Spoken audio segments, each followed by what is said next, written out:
चला तर ताईंनो, आज आपण मस्त झटपट टिफिनसाठी मसाला वांगे करू। त्यासाठी वांगे मधोमध चिरून घेतले, स्वच्छ धुवून घेतल्यानंतर त्यांच्यामध्ये मीठ भरून घेतलेलं आहे। गॅसवर कुकर ठेवून त्यामध्ये 2 पळी तेल घातलेलं आहे। जिरे मोहरीची फोडणी देऊन झाल्यानंतर वांगे त्याच्यात घातलेले आहेत। चांगले व्यवस्थित तेलामध्ये वांगे परतवून घेतले।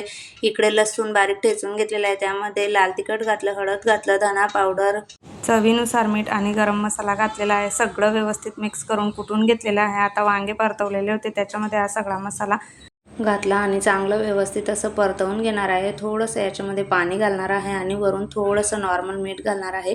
मसाला करताना मीठ घातलेलं होतं म्हणून थोडंच घातलेलं आहे। पुन्हा एकदा व्यवस्थित असं मिक्स करून कुकरला फक्त 2 ते 3 मिनिटाची वांगे मी शिजवून घेणार आहे।